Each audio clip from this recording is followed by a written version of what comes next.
Alright, so we're going to go ahead and come into our air brakes now. So you're going to want to start the bus. And as you start it, you're going to be, your air tank, air compressor should cut in while you start it. You can put it in high idle to make sure that, or to get your air pressure building up faster. High idle right here to get your air pressure building up faster. And you're going to be listening for your cutout. So it's not a bad idea to open a window and listen for your cutout. And you need to know the range of your cutout, which is 120 to 140 PSI. This bus specifically normally cuts out around 120. It'll be a whooshing sound.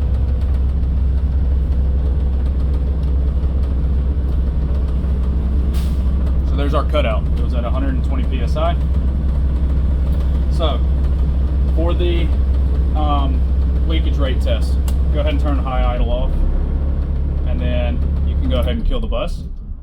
Let the engine die all the way down, and then you're going to turn your key back on to electrical on.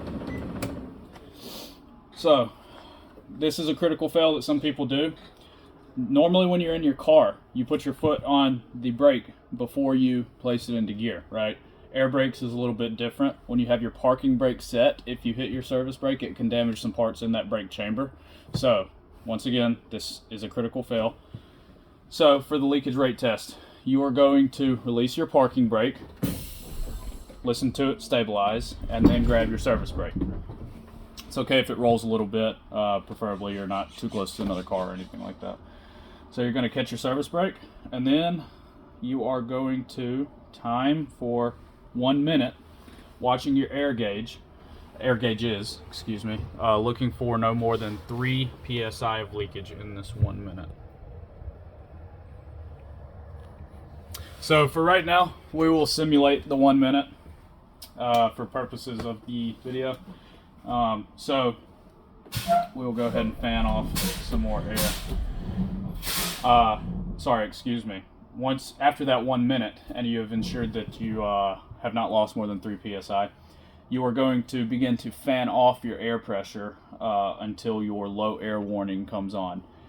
You should also know the range for that. Well, it's actually not a range, it's a number. Your low air warning should come on at 55 PSI. It should be a buzzer ringing noise as well as a warning on the dash. So we'll fan off until we see that.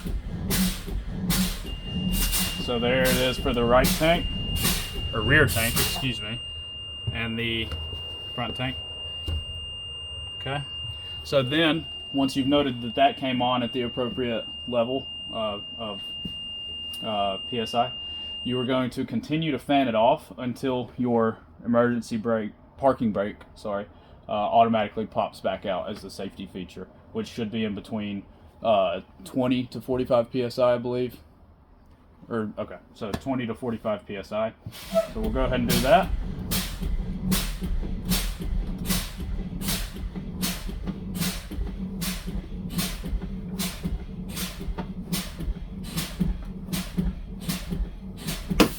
There it goes. Around 15 to 20 PSI. So then once you've done that, you can go ahead and start your bus back up. Turn back to high idle, let your air pressure build back up. And that is pretty much it for your air brake test.